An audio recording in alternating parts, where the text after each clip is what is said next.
bienvenida a todos ustedes en esta tarde que han venido aquí para estar con nosotros, pero sobre todo para estar con el Señor, que es lo más importante. Vamos a orar, cierra tus ojos un momentito, porque vamos a pasar ya directamente a la palabra. Y como les anuncié el otro día, el mensaje de hoy creo que va a ser un mensaje muy importante porque vamos a poner la base para lo que queremos que sea todo el año. Para poder edificar hay que poner una buena base, un buen fundamento, y en esta tarde el mensaje va a consistir en eso. Cómo poner una buena base para que este año 2016 sea un año de victoria y sea un año de bendición. Oramos. Padre Celestial, te damos muchas gracias por tu presencia con nosotros en el día de hoy. Gracias porque nos permites también a través de tu palabra conocerte y servirte. Y queremos en esta tarde que tú abras nuestro entendimiento, Señor. Que nos dé sabiduría, que abras nuestro corazón, nuestra mente, todo nuestro ser, Señor, para que tu palabra ministre, para que tu palabra hable a nuestras vidas y podamos salir de aquí diciendo, hoy el Señor habló a mi vida, hoy el Señor habló a mi corazón. Gracias por este privilegio de tener tu santa, bendita y poderosa palabra en nuestras manos. Pedimos que tú la bendigas, que tú uses esta porción de tu palabra para traer crecimiento y madurez a nuestra vida. Y reciben esta tarde, como hemos cantado, toda la gloria y toda la honra en el bendito nombre de Jesús. Amén y amén. A principio de año hay muchas personas que hacen todo tipo de promesas, incluso apuntan en libretas los objetivos y las metas que quieren alcanzar.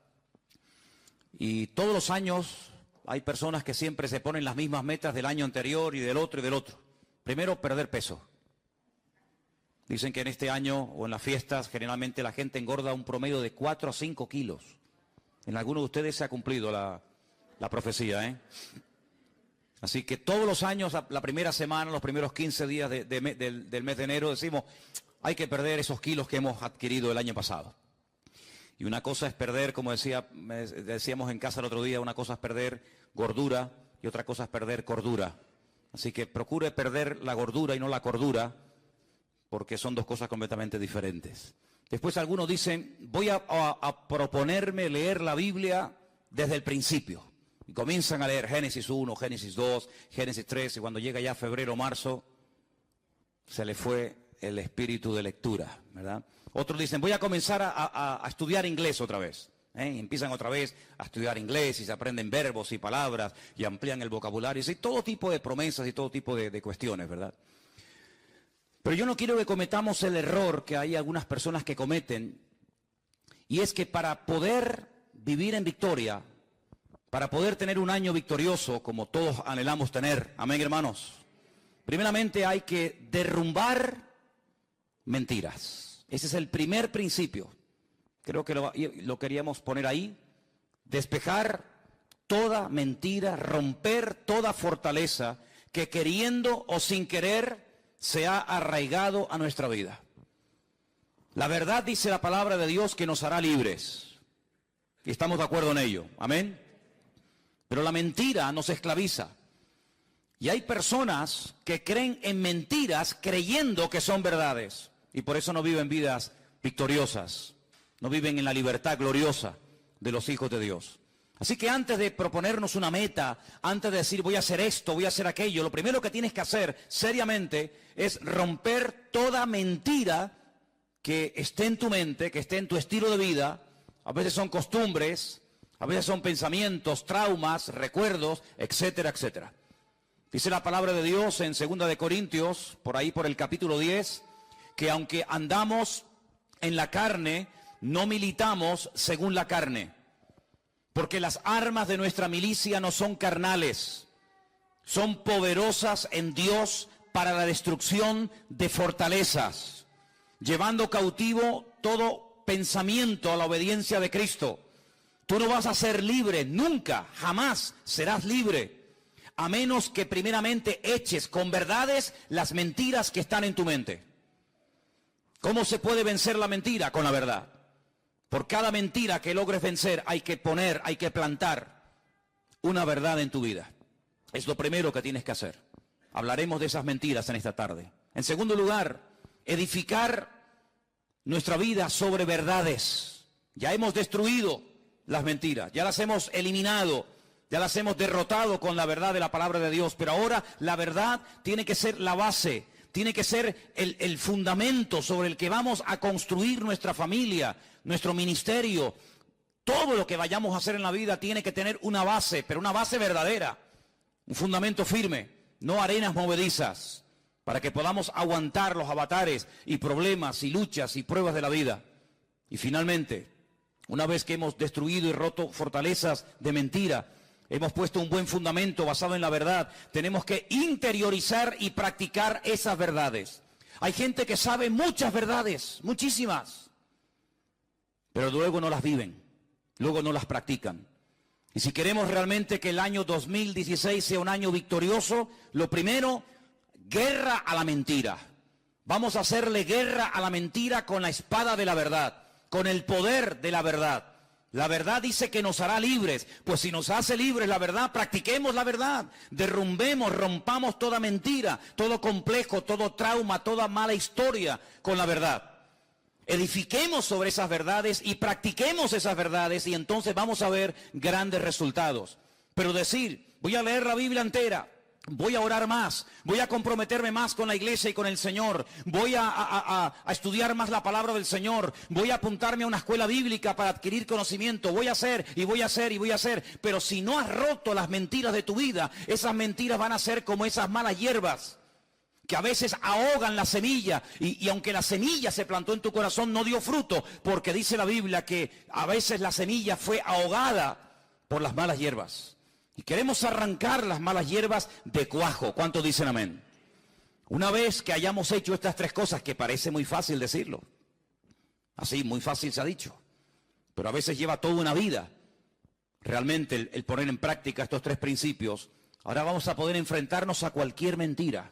¿Por qué? Porque estamos empapados, hemos interiorizado las verdades bíblicas en nuestra vida y automáticamente la mentira no va a encontrar lugar en nuestro pensamiento, no va a encontrar lugar en nuestras emociones. ¿Por qué? Porque estamos llenos de verdad, desde la cabeza hasta la planta de nuestros pies.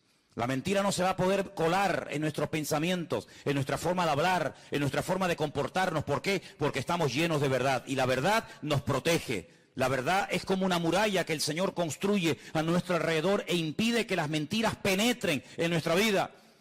Y nos va a resultar mucho más fácil discernir las mentiras llenos de verdades, interiorizando y practicando verdades, que si viviéramos sin practicar la verdad.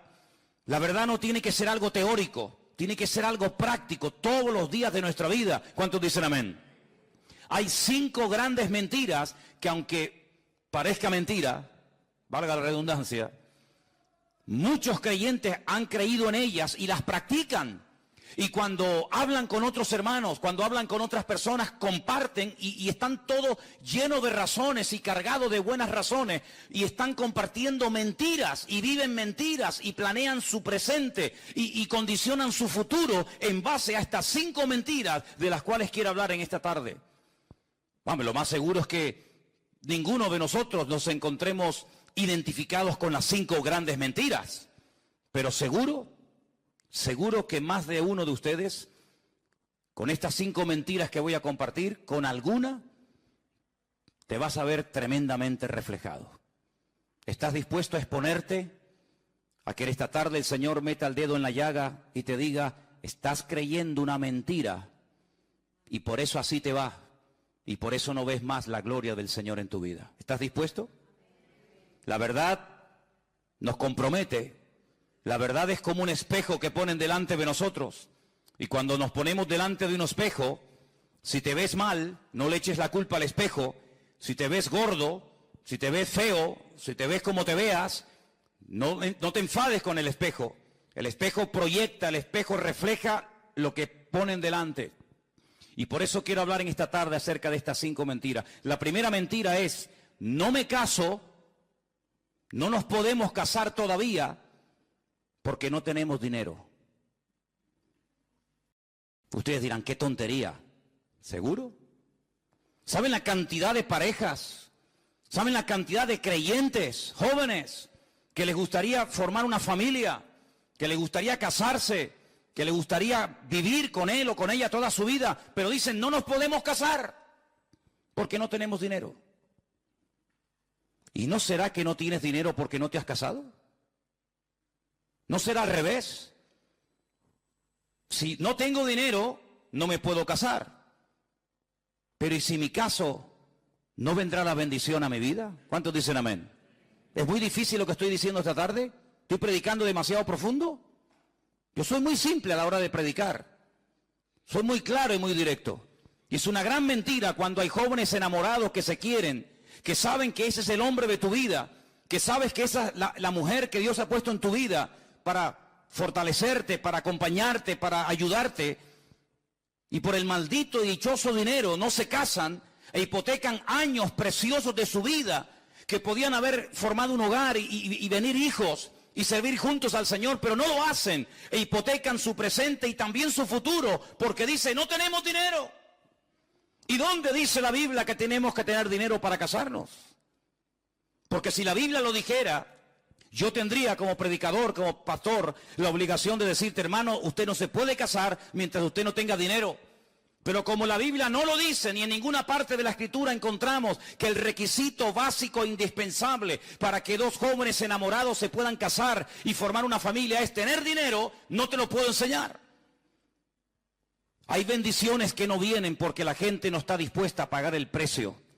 Porque hay algo que yo quiero que en este culto y a lo largo de todo este año interioricemos, y por eso quiero que lo proyectemos ahí para que lo lean y lo digan conmigo en alta voz. La falta de fe es la causa de la mayoría de los problemas. ¿Cuántos dicen amén? ¿Lo tenemos ahí? Léalo fuerte, por favor, quiero oírles. La falta de fe es la causa de la mayoría de los problemas. Otra vez, la falta de fe es la causa de la mayoría de los problemas. No es la falta de dinero, es la falta de fe. Por eso te pregunto, ¿la fe qué es? No es fiarse de Dios. No es creer que si obedezco al mandato del Señor y doy un paso, el Señor me sorprenderá y abrirá las ventanas de los cielos y suplirá toda necesidad. Dios suple a los solteros las necesidades que tienen como solteros. Y Dios suple a los casados las necesidades que tienen como casados. Dios suple las necesidades de los matrimonios sin hijos porque no tienen la necesidad de alimentar o de cuidar o de educar a hijos. Pero en el momento en el que los hijos vengan, la provisión de Dios será mayor. ¿Por qué? Porque también los gastos serán superiores. En otras palabras, según tú vivas, según la condición en la que te encuentres, así verás la gloria del Señor en tu vida y así el Señor te tratará. Si como soltero no tienes tantos gastos como se tiene evidentemente cuando uno se casa y no tienes las responsabilidades de atender un hogar, ¿para qué quieres tanta provisión de Dios? La provisión de Dios es proporcional a la necesidad que tienes en el momento en el que vives. Si no hay necesidad de criar hijos, Dios no te va a dar medios para criar hijos. ¿Por qué? Porque no los tienes. Pero en el momento en que los tengas, en el momento en el que necesites comprarle libros, ropa, zapatos, etcétera, etcétera, el Señor te dará todo eso por añadidura, porque el Señor nunca le deberá nada a nadie. ¿Cuántos dicen amén? Así que si hay alguien aquí en la iglesia o alguien que nos escucha por internet y está frenando la bendición en su vida, porque hermanos, hay personas que frenan, que detienen la bendición de Dios, está sobre sus cabezas, pero no se mueven, no se fían de Dios, quieren moverse en su seguridad. Y si yo les contara la falsa seguridad que produce el dinero, se quedarían con la boca abierta de ver gente que hoy tenían su futuro arreglado, lo tenían todo dispuesto y preparado para pasar una buena vejez. Y así, en un minuto, se les fue todo. ¿Cuántas personas ahorraron? ¿Cuántas personas metieron en bancos, en fondos de pensiones, sus ahorros, pocos o muchos? Y por las razones que no vamos a entrar ahora a cuestionar, lo perdieron absolutamente todo. Ahora podemos entender por qué la Biblia nos enseña, bienaventurado el varón que confía en el Señor su Dios y no en el hombre. ¿Cuántos dicen amén? Si estás enamorado y el Señor te ha mostrado que ese es el hombre de tu vida, que esa es la mujer que Dios ha puesto en tu camino, da el paso de fe. Obedece al Señor. No te expongas a la tentación. No entres en un terreno peligroso por miedo a que Dios te va a fallar. ¿Y de qué voy a vivir? ¿Y qué voy a comer? ¿Y qué voy a vestir? ¿No le suenan estas palabras?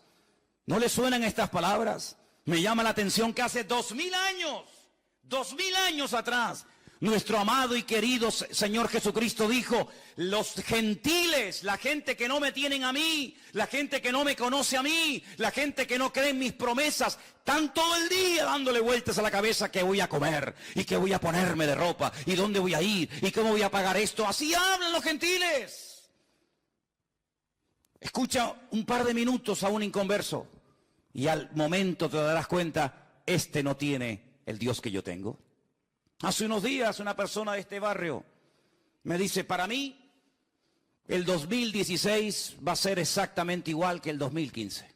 Simplemente que en vez de poner en un papel 15, cambiaré un numerito y pondré 16. Qué triste llegar a una cierta edad en la vida y ver una persona que para él es lo mismo el 13, el 14, el 15, el 16, el 20 o el 40. ¿Por qué? Porque no tiene un Dios grande.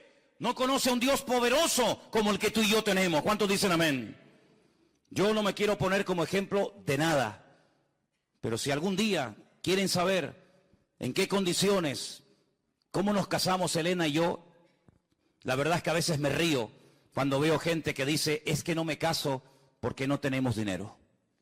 Les digo sinceramente que cuando tú te fíes del Señor y te dejes de planificar tu vida y de organizar hasta el último momento de tu vida. Saben, hermanos, una de las cosas que el Señor nos enseñó el año pasado, y prácticamente está ahí a la vuelta de la esquina, como quien dice, es a no depender de nosotros mismos, a no confiar en nosotros mismos, sino a confiar 100% en el Señor. ¿Cuántos dicen amén?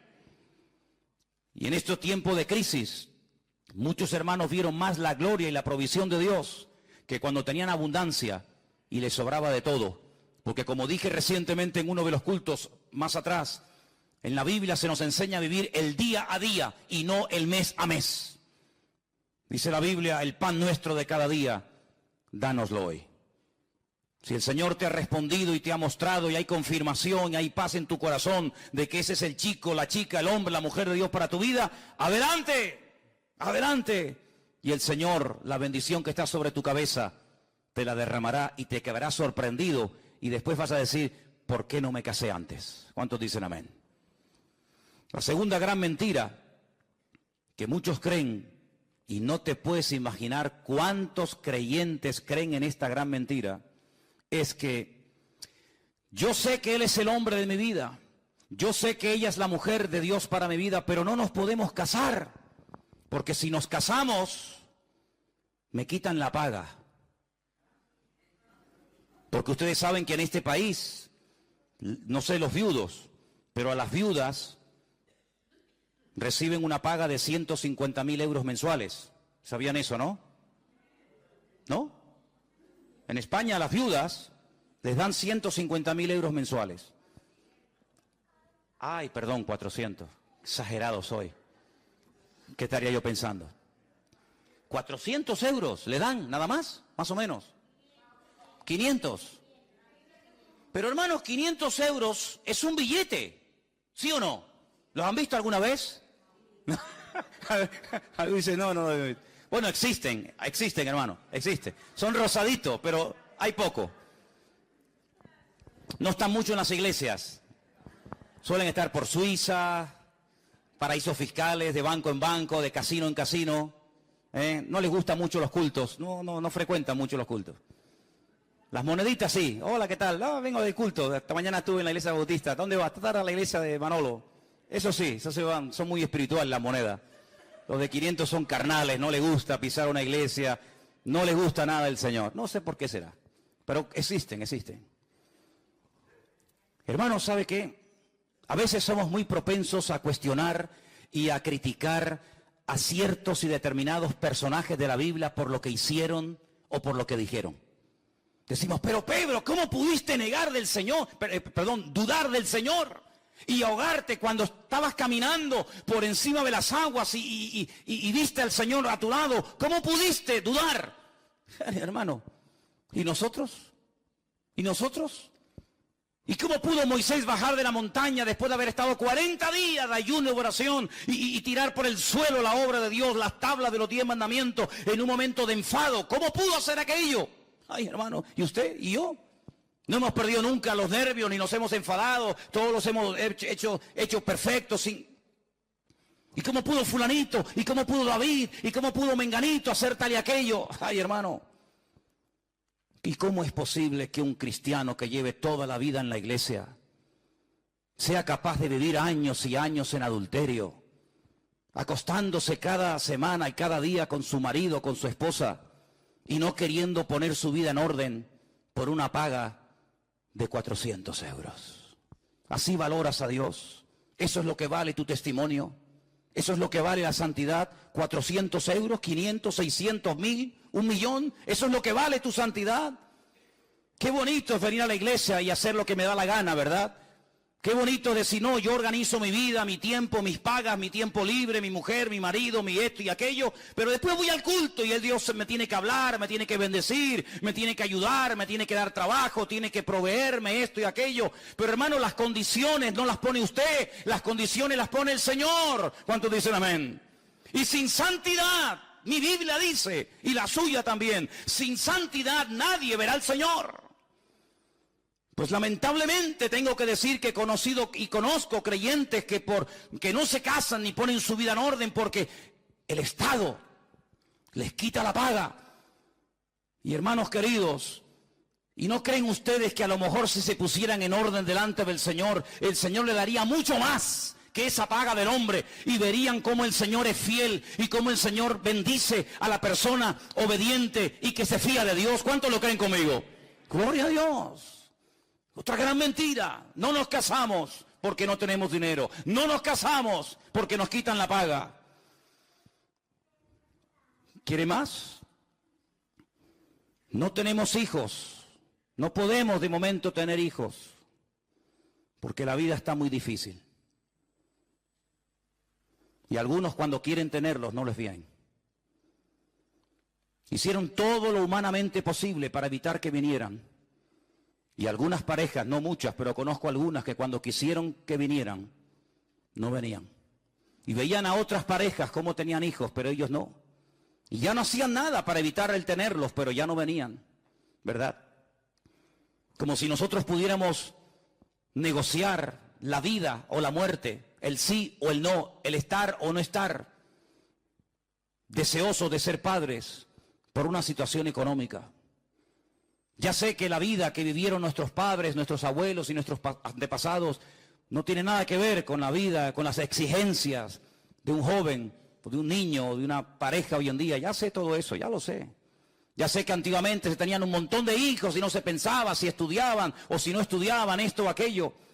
Pero no nos habremos complicado la vida nosotros los creyentes y cuestionamos o dudamos de la provisión de Dios con la excusa de que como estamos pasando tiempos difíciles y tiempos de excusa, lo que tenemos que hacer es sacrificarnos y no tener hijos, cuando la Biblia dice que la bendición de Dios para un matrimonio son los hijos. La herencia del Señor son los hijos. ¿Por qué no quieres la herencia de Dios?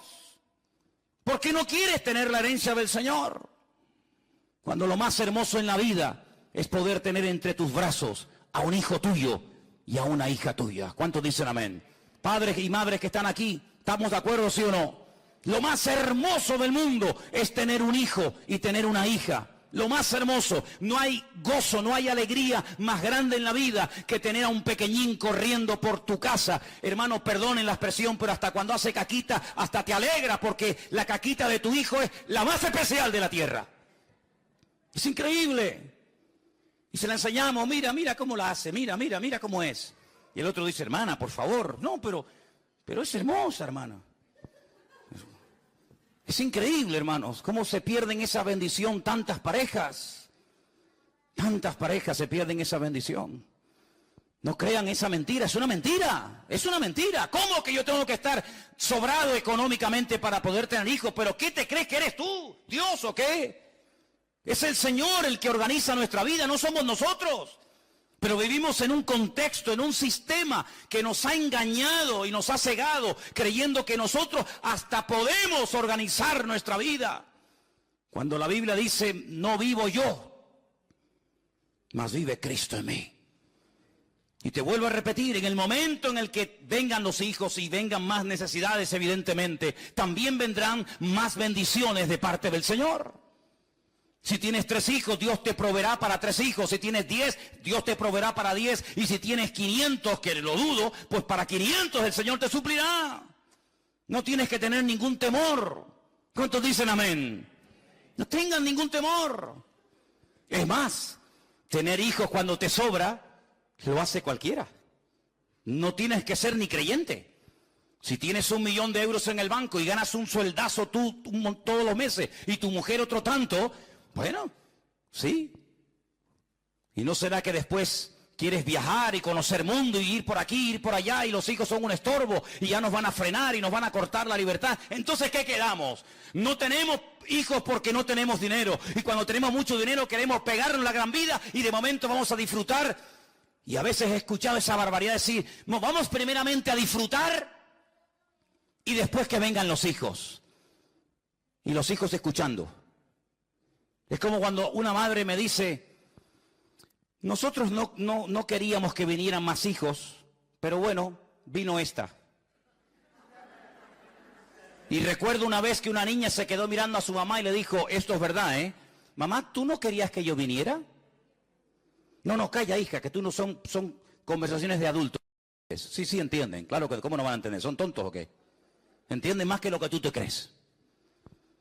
Amados, no creamos las mentiras del mundo. Si quieres ver más las bendiciones de Dios en tu vida, arriésgate. Porque el Señor no le debe nada a nadie. Y la causa de todos los males, y la causa por la cual muchos no prosperan, y la causa por la cual muchos nunca les llega, aunque ganen millones, es porque la falta de fe es el padre de todos los problemas que vienen a nuestra vida. Cuarta mentira. No puedo dar ofrendas, ni diezmos, ni colaborar con la obra, aunque me gustaría mucho hacerlo, porque no gano lo suficiente. Y algunos se lo creen. Dice, no puedo dar una ofrenda especial, no puedo ir al campamento, pero me gustaría pagarle a 4 o 5 jóvenes o hermanos para que vayan, o me gustaría mandar una ofrenda para comprar Biblias, o me gustaría ayudar más a la obra de Dios, pero no puedo porque gano poco dinero. Y algunos se lo creen y se llaman cristianos y llevan toda la vida en la iglesia. Y así como organizan su vientre, organizan su tiempo y organizan su dinero y organizan todo. Y son como mini dioses, dioses en miniatura. Organizo mi tiempo, organizo mi vida, organizo mi vientre, organizo todo lo que hago y todo lo que digo. Dice la palabra de Dios, y quiero llevarles a un pasaje que gracias al Señor están todas las Biblias nuestras en esta tarde, y está en el último libro del Antiguo Testamento, en el libro del famoso profeta Malaquías. En el libro del profeta Malaquías, en el capítulo 3, dice en el verso 6, Malaquías 3:6. ¿Lo tienen, hermanos? Lo vamos a poner ahí en la pantalla para que lo podáis leer si queréis. Porque yo, el Señor, no cambio. Nosotros sí. Hace unos días estábamos buscando fotografías y nos quedamos sorprendidos cómo hemos cambiado todos, ¿eh? Cómo hemos cambiado. Algún día pondremos esas fotografías en la iglesia para que se den cuenta de lo que estoy diciendo. Pero dice la Biblia, yo no cambio, dice el Señor. Por esto, hijos de Jacob, no habéis sido consumidos. Desde los días de vuestros padres os habéis apartado de mis leyes y no las guardasteis. Volveos a mí y yo me volveré a vosotros. ¿Cómo habla el Señor? ¿Con qué compasión? ¿Con qué amor? Así dice el Señor de los ejércitos. Mas dijisteis, ¿en qué hemos de volvernos? Estaban tan ciegos que el Señor les decía, vuélvanse, vengan a mí otra vez. Y ellos decían, pero ¿en qué tenemos que volvernos? ¡Qué ceguera espiritual, Dios mío! Versículo 8. ¿robará el hombre a Dios? Qué pregunta tan extraña, ¿no? ¿Robará el hombre a Dios? Vosotros me habéis robado y dijisteis, ¿en qué te hemos robado? Y el Señor les responde a través del profeta Malaquías, en vuestros diezmos y ofrendas. Así se le roba a Dios. No es que voy a coger una ametralladora y me voy a ir a la puerta de la Nueva Jerusalén y voy a pegarle un portazo a la puerta y voy a llevarme el trono de Dios, o voy a llevarme a un ángel así agarrado por la sala, o voy a llevarme yo que sé. No, no es eso. Es más sencillo que eso. No hay que ser tan espiritualoide, sino el Señor dice, ustedes, toda la nación, a mí me han robado. Y la nación dice, pero robar a Dios, pero ¿cómo se le puede robar a Dios? Dice, pues ustedes me habéis robado cuando no me habéis traído ni vuestros diezmos ni ofrendas. Y dice versículo 9, malditos sois con maldición, vosotros, la nación toda, me habéis robado. Madre mía, esto es impresionante, esto es tremendo. Traed los diezmos al alfolí, todos los diezmos al alfolí, y hay alimento en mi casa, y probadme ahora en esto, dice el Señor de los ejércitos. Si no, abriré las ventanas de los cielos, derramaré sobre vosotros bendición hasta que sobreabunde. ¿Quién dice esto? El Señor lo está diciendo a través de su bendita palabra.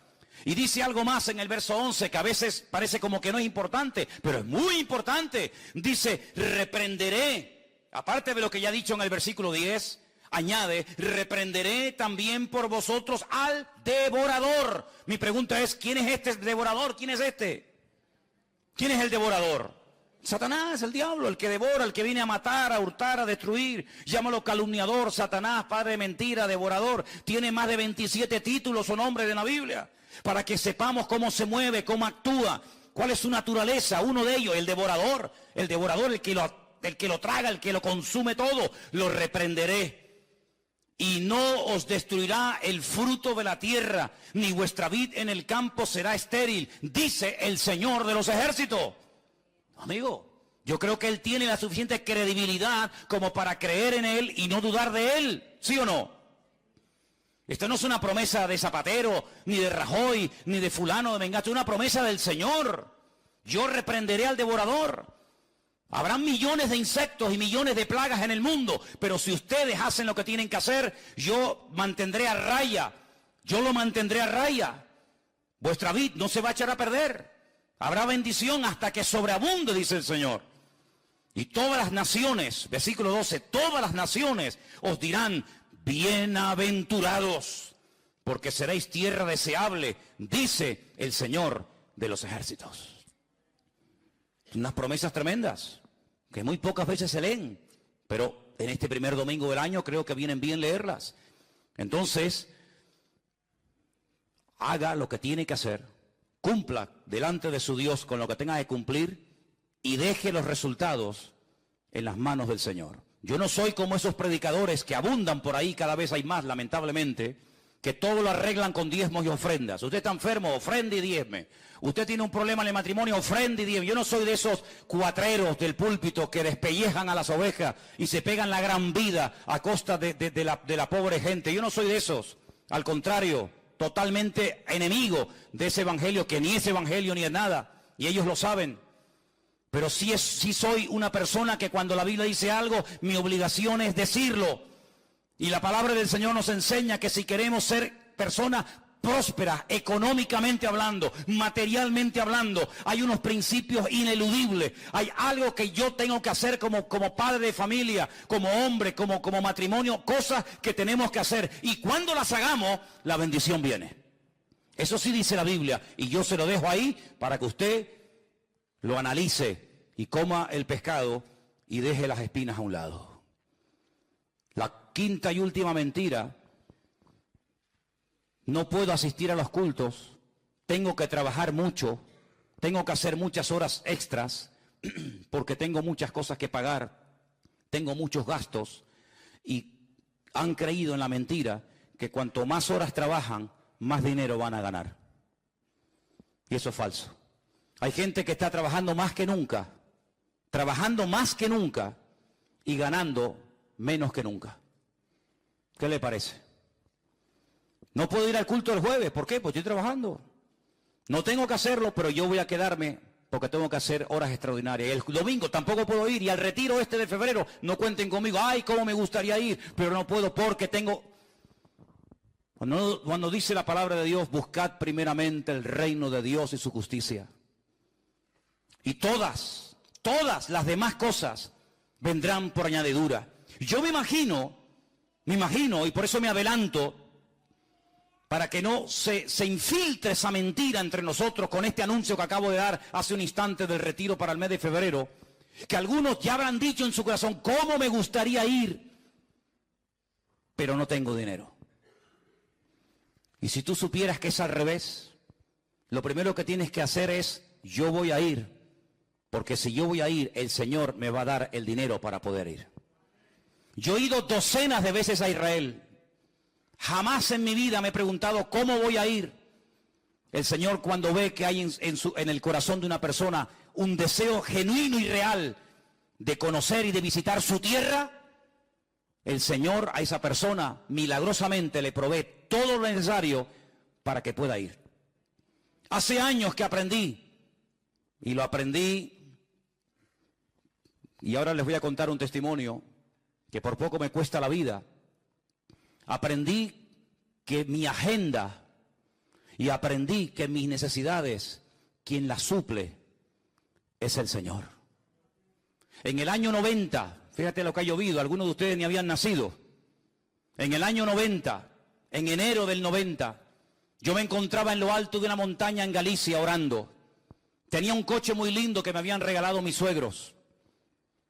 Yo lo quería vender porque mi ilusión era ir a Argentina, en aquellos años del gran despertar y del gran avivamiento del Señor en aquel país. Yo quería ir allí. Y mis planes, mis proyectos, mis ideas geniales y maravillosas eran vender el coche. Y como en aquellos tiempos la vida allí era tan económica, pues yo lo que quería era vender el coche, comprarme los billetes que se compraban en aquella época de segunda mano, una cosa que suena impensable hoy en día. Personas que venían a España y vendían el billete de vuelta. ¿Qué te parece? Y llevarme un dinerito para estar allí unos meses y ver el mover de Dios allí. Y yo oraba y confiaba de que ese coche me iba a proveer mis necesidades. Pero la pregunta es, ¿quién es el que suple nuestras necesidades? ¿El coche? ¿El oro? ¿El trabajo? ¿Quién suple las necesidades de un creyente? El Señor es el que la suple. Puede utilizar cualquier medio, pero jamás poner la fe en el medio, sino poner la fe en el Señor y que Él use el medio o el instrumento que quiera. Y yo bajaba de la montaña y en una recta, al final había una pequeña curva y al suelo le habían echado lo que llamamos aquí ese piche, como picón. Y yo frené y el coche me derrapó y no fui capaz de tomar la curva. Y el coche salió así, despedido, al vacío. Esa sensación de ir en una especie de montaña rusa sin raíles, porque cuando vas en la montaña rusa, sabes que de alguna manera, pero esa sensación de caer al vacío y esa cosa que te da aquí en el estómago, es una sensación terrible. Recuerdo que yo no llevaba el cinturón de seguridad puesto, me agarré al volante, apreté con todas mis fuerzas hacia atrás, hice la oración más corta y más ungida de toda mi vida. Jamás en mi vida he orado con tanta fe y a grito, solamente me dio tiempo de decir, Señor, sálvame. Y cuando dije eso, el coche hizo ¡pum! Cayó así de punta. Primeramente cayó sobre la rama de un árbol, la partió. Eso fue lo que gracias a Dios me amortiguó y cayó así de punta, el coche quedó así. Por este lado recuerdo que había como una roca, una pared, no podía salir. El cristal, la luna delante, salió entera y al momento de salir entera los limpiaparabrisas entraron para adentro. Y yo notaba que algo estaba cayendo del techo. Yo pensaba que era gasolina y que iba a explotar. Es una cosa tan terrible. Y yo miraba para el techo y decía, pero yo no veo que cae nada. Y cuando hice así me toqué y tenía todas las manos llenas de sangre. Pero mi preocupación no era ni la sangre, mi preocupación era mi coche que se ha roto. ¿Cómo me voy a Argentina ahora? ¿Cómo compro los billetes ahora? Y entonces salí del coche, me subí arriba a la carretera, venía un tractor, Y entonces lo paré y le pedí que por favor me ayudaran a sacar del fondo del barranco mi coche. Y el hombre me dice, pero ¿dónde está tu coche? Digo, está allá abajo. Cuando el hombre se asomó, dice, ¿pero tú has salido de ahí? Digo, sí, de ahí salí. Bajó con el tractor, me sacó el coche era un acordeón, hermanos. Un acordeón. Solamente quedó una rueda, las demás las reventó todas. La palanca de cambio desapareció. El coche era, el pobrecito, un acordeón. Me fui a una casa por ahí por el campo, le pedí a una señora que me dejara entrar en casa para lavarme, para que cuando llegara a casa Lera no me viera todo lleno de sangre, todo sucio. Y entonces me dejó pasar al baño, la mujer, sí, pasa. Y estando allí, lavándome la cara, se me fue el conocimiento, volví otra vez y perdí el coche. Yo entré en una crisis de fe, una crisis de no sé de qué. Y ahora cómo me voy, Señor, y ahora cómo ya me había despedido de la iglesia, ya habíamos entregado a la iglesia a otro pastor, que después la pastoreó 10 años más después de nosotros. Hermanos, comenzamos a visitar iglesias para despedirnos, y cada vez que íbamos a una iglesia nos daban ofrendas. Y cuando llegábamos a casa, comenzábamos a ver las ofrendas que los hermanos nos daban. Y fue algo tan impresionante, hermanos. Pudimos ir a Argentina, pudimos estar un tiempo allí. El Señor, el tiempo que estuvimos allí, viviendo totalmente por fe, nos permitió recorrer el país de punta a punta. El Señor suplió todas nuestras necesidades de una forma milagrosa. Fuimos con billete de ida y no con billete de vuelta. Pero cuando teníamos que volver, una iglesia puso unas cajas de cartón así, la iglesia Santuario de Fe en la ciudad de Rosario, en Argentina, Pastor Norberto Carlini, y puso unas cajas y dijo, hermanos, Manolo y Elena han sido una bendición para nosotros este tiempo que han estado aquí, vamos a bendecirlo. Ellos han sentido volver a su tierra y la gente comenzaba a pasar y llenaban cajas de billetes y pudimos comprar los billetes de vuelta. Y por si esto fuera poco, años más tarde, mi hija se enamora de un argentino. Y esa fue la guinda que coronó el pastel, ¿no? De la misma ciudad donde vivimos nosotros. Amados, si no estamos dispuestos a pagar un precio, seremos toda la vida cristianos mediocres. Iglesias de barrio, pobrecitas, que no tienen una visión mucho más allá que simplemente pagar la luz y el agua y sobrevivir mensualmente. Hermanos, tenemos que ampliar nuestra visión. Tenemos que creer que nuestro Dios es un Dios grande, que no lo limita nada ni nadie, pero sí nosotros podemos llegar a limitar a nuestro Dios con nuestra forma de hablar, creyendo en estas 5 mentiras, que simplemente he mencionado 5, podría mencionar otras más. Pero tenemos en este año que producir, activar nuestra fe de tal manera que podamos ir mucho más allá de lo que, gloria al Señor, hasta el día de hoy hemos podido llegar, porque nuestro Dios es el Dios todopoderoso. ¿Cuántos dicen amén? Y por eso he reservado para el final 2 versículos que los leí en estos días y son realmente impresionantes. Quiero llevarles un momentito al libro de Deuteronomio, el capítulo 7 y el capítulo 8. Y voy a leer 2 versículos y explicarles brevemente algo para que os deis cuenta, como un agregado más, que no solamente hay que romper mentiras y edificar sobre la verdad y poner en práctica las verdades aprendidas semana tras semana, mes tras mes, sino que hay algo que he querido dejarlo para el final como una especie de postre que nos ayude a ver durante este año la bendición de Dios en nuestra vida. Deuteronomio capítulo 7 se leyó desde el 12 en adelante, pero el versículo 12, Deuteronomio 12, yo lo voy a leer en otra versión. Creo que nos va a ayudar a comprenderlo un poquito mejor. Dice el versículo 12, según esta versión que yo lo voy a leer ahora. Y como consecuencia de haber escuchado estos mandamientos y de haberlos guardado y de haberlos llevado a cabo, el Eterno tu Dios guardará para ti el pacto y la bondad que Él juró a tus antepasados. Fíjate, como consecuencia de, no como algo automático, no como algo que se produce instantáneamente, sin ningún tipo de esfuerzo por mi parte, sino como consecuencia de haber puesto en práctica los mandamientos del Señor, como consecuencia de haber interiorizado y de haber vivido y de estar viviendo en la verdad. La consecuencia directa de eso es que el Señor cumplirá con su pacto, pacto que ya había dado a nuestros padres en el pasado. Miren, hermanos, hay algo muy interesante que los judíos han hecho durante mucho tiempo, y a ellos les ayuda todos los años a tener un ciclo de lecturas, empezando por el libro del Génesis y terminando por el libro de Deuteronomio, independientemente de otros libros, independientemente de otras lecturas. Ellos han dividido en más de 52 porciones estos 5 primeros libros de la Biblia, que nosotros llamamos el Pentateuco y ellos lo llaman el Humash, la Torá. Ellos leen a lo largo de un ciclo que dura un año, de octubre a octubre, estos primeros 5 libros de la Biblia, y a cada una de estas porciones le han puesto un nombre. Y así, simplemente mencionando el nombre, ya saben de qué libro y de qué porción estamos hablando. Hay una porción que empieza en Deuteronomio 7:12, el versículo que yo les acabo de leer. Y el nombre que le han puesto a esa porción, que va hasta otros capítulos, se llama Ekev.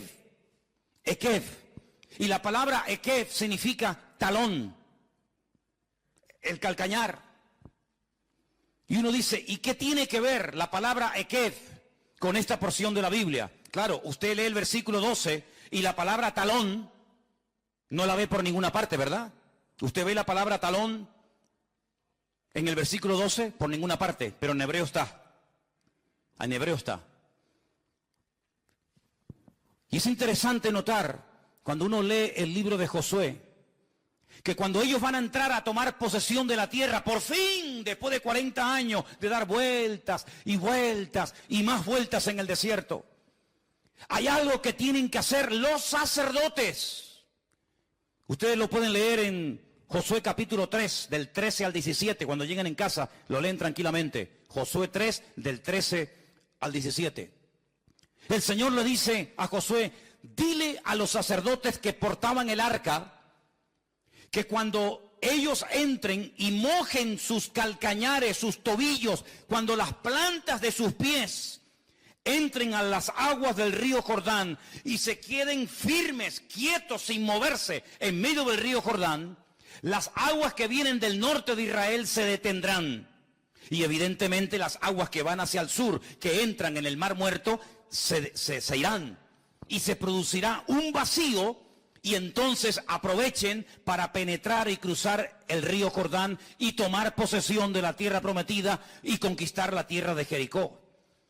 Fíjate qué interesante, no dice cuando se mojen la cabeza o metan la mano, sino cuando se mojen las plantas de los pies de los sacerdotes. Tenemos una expresión que muchas veces decimos, hay que mojarse, amigo, mójate, mójate, cuando le hacen una pregunta en la televisión a una persona, a ver, ¿quién va a ganar, fulano o mengano? Y dice, bueno, no, mójense, mójense. Habéis visto esa expresión, ¿verdad? ¿La habéis escuchado? Probablemente venga de ahí. En otras palabras, hay 2 millones de personas esperando a ver qué van a hacer ustedes. En otras palabras, la tierra va a ser conquistada.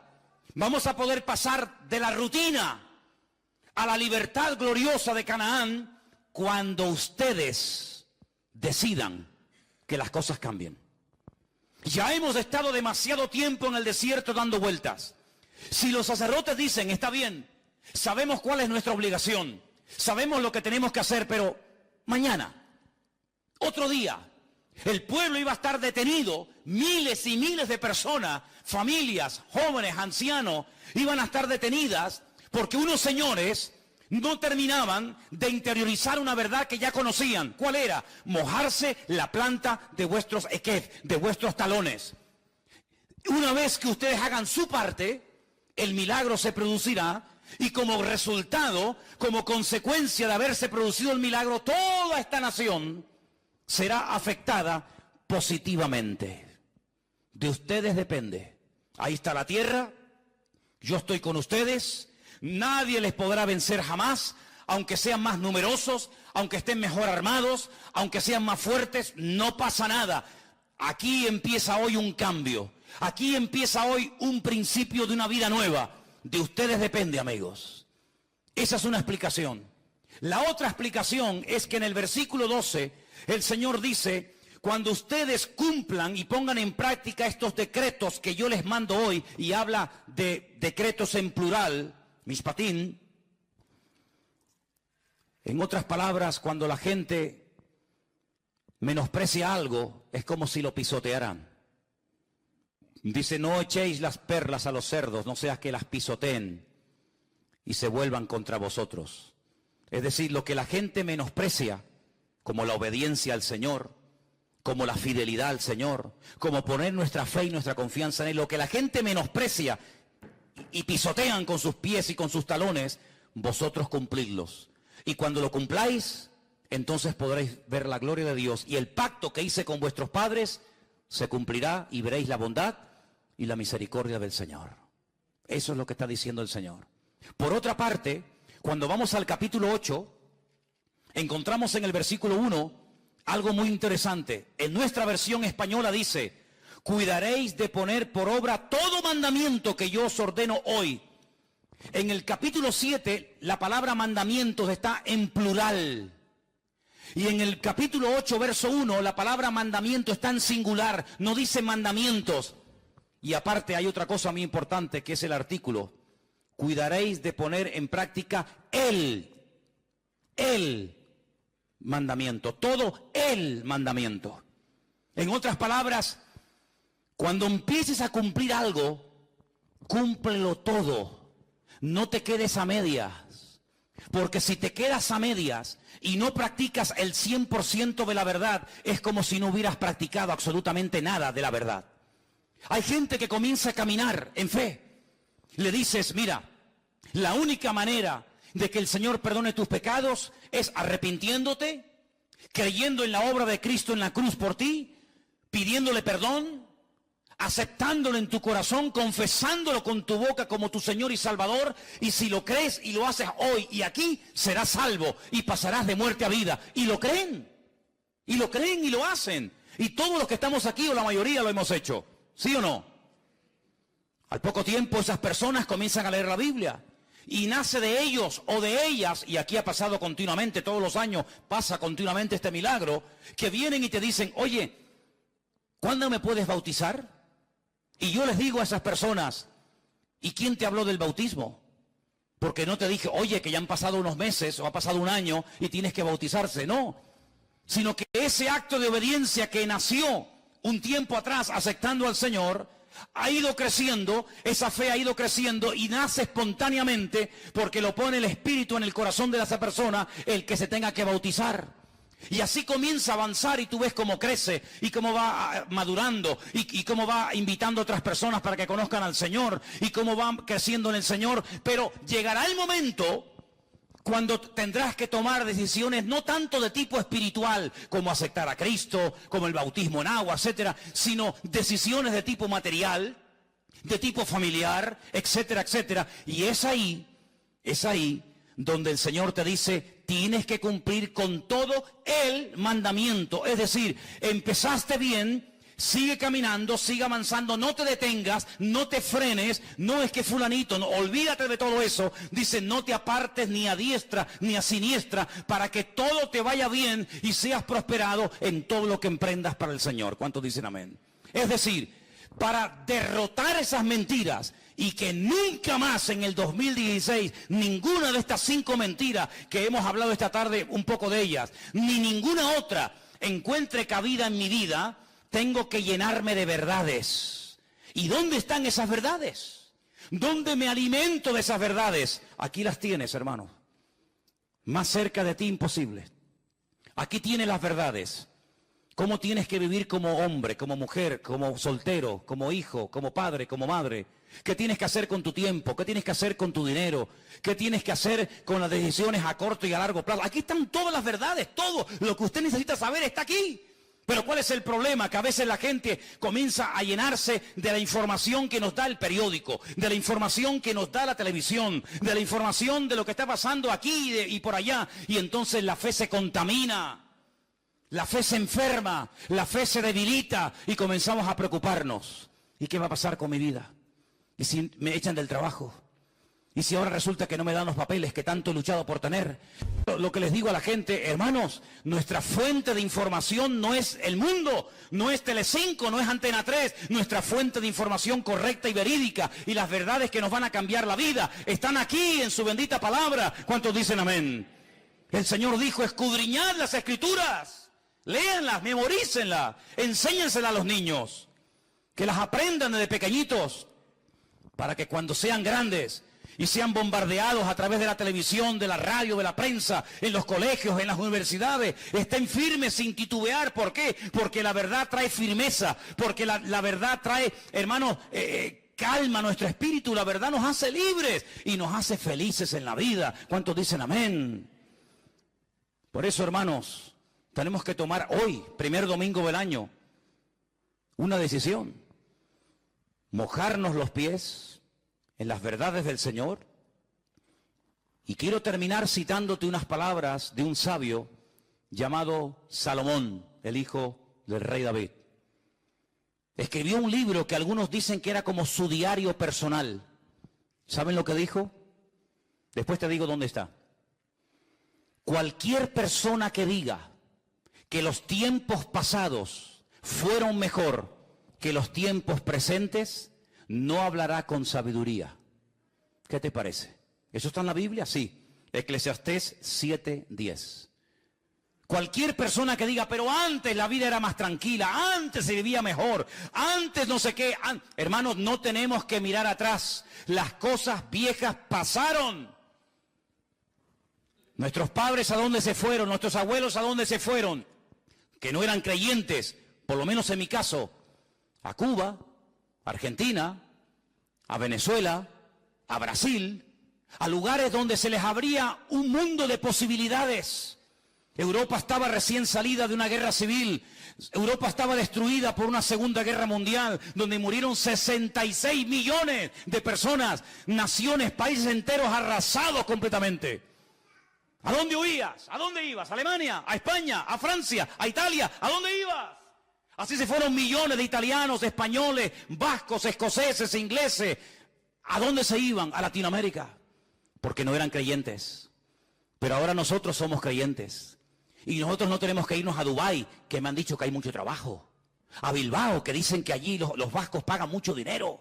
Ahora nos podemos ir ¿a dónde? Pues a Arabia Saudita, que están buscando mano de obra y allí nos pagan buenos sueldos. A Japón, sí, en Japón hay mucho trabajo. No, Japón no. Tenemos que irnos a Qatar, allí a la ciudad de Doha, que allí hay unos rascacielos tremendos y entonces buscan muchos albañiles y fontaneros. ¿Sí? ¿Y ahora vamos a volver a cometer el error que cometieron generaciones del pasado? ¿Por qué no hacemos caso a aquel que dijo, venid a mí, los trabajados y cargados, que yo os haré descansar? Mientras tu meta sea Estados Unidos, mientras tu sueño sea algo de este mundo, tu fe está enferma. No hay nada malo en querer ir a vivir a Miami, a Honolulu o a cualquier país. No hay nada malo en eso. El problema es que tú eres creyente. Y tus acciones, tus actitudes, tu estilo de vida tiene que ser diferente. Y tu estilo de vida te descubre y te delata. Y cada vez que dices, me voy a ir para allá, o voy a comprar esto, o voy a hacer aquello, cada vez que hablas de la abundancia del corazón, habla la boca. Y lo que estás diciendo es que confías más en el tío San que en el Rey de Reyes y Señor de los Señores. Yo podía haberme ido a predicar y a vivir a Estados Unidos sin ningún problema. Hasta me ofrecieron allí ir a predicar. Pero jamás quise hacerlo para que nadie pensara que lo que quería era vivir mejor allá que aquí. Porque, ¿saben qué? El Señor nos dice a cada uno de nosotros, yo estaré contigo todos los días hasta el fin del mundo. Y el Dios de aquí es el mismo que el Dios de allá. Si usted como creyente necesita ir a otro lugar para ver cómo sus necesidades son cubiertas, su cristianismo para mí no es nada atractivo. Para mí es atractivo ver a una persona que sin necesidad de estar buscando salidas humanas, entra en su aposento, cierra su puerta, ora y clama a su Dios y su Padre que lo ve en lo secreto lo recompensará en público. Esa es la persona que hay que imitar. La persona que pone su confianza en el Señor y no en el dólar, en el euro, en Suiza, en esto o en aquello. Hoy, primer domingo del año, tú tienes la responsabilidad de decidir qué rumbo va a seguir tu vida durante el 2016. Yo ya la he tomado y estoy seguro que hablo en nombre de mi familia. Nosotros estaremos donde Dios quiera que estemos, porque si Dios quiere que estemos aquí o allá, donde Dios me ponga, allí estará la bendición de Dios. ¿Cuántos dicen amén?